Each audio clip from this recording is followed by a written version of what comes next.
Hello, I am Ronald Mateo, your Madam Vloggerist from BTLE IA3. So, ready na ba kayo?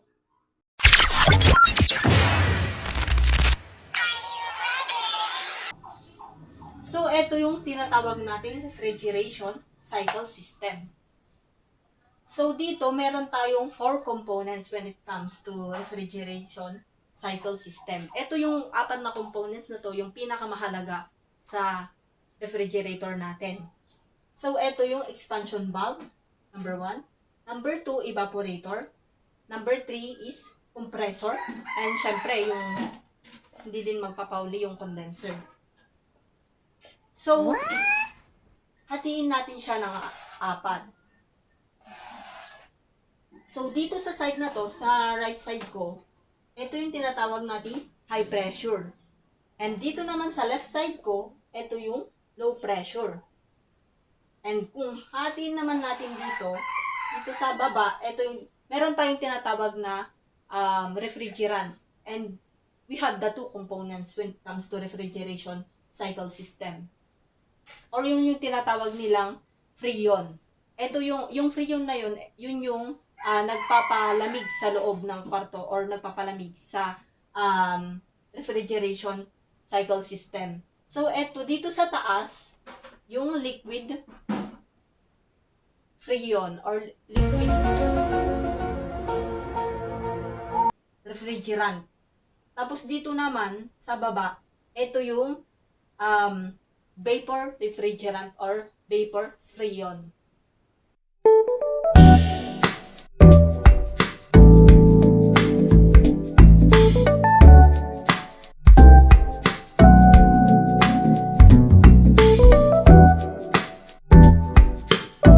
Mag-start na tayo. What? Bro, what are you talking about, man? Mag-start tayo dito kay compressor. So, yung the function of compressor is to compress the low pressure, low temperature saturated vapor into high pressure, high temperature heat vapor. So, ngayon, dito, yung function niya, yung low pressure, low temperature saturated vapor into high pressure, high temperature heat vapor. So ngayon yung i-compress nitong vapor natin, freon, is para maging high temperature siya. So ngayon pagkatapos niyang maging high pressure, high temperature heat vapor, papasok siya dito sa condenser and yung condenser naman reject the heat. So ngayon habang mare-reject niya yung heat, yung high pressure, high temperature heat vapor, kapag nakapasok na siya dito sa condenser and yung gagawin ng condenser is i-reject niya yung heat, magiging high pressure, high temperature saturated liquid na siya. So yung vapor na yan, kapag nakapasok na siya dito sa condenser, magiging liquid siya. So kapag tong high pressure, high temperature saturated liquid, pag nakapasok siya dito sa expansion valve, itong expansion valve na to, itadrop niya yung high pressure at saka yung high temperature liquid into low pressure, low temperature saturated liquid. So ngayon itong high pressure na to is nagiging low pressure na siya. So huwag kayong malito pa din siya.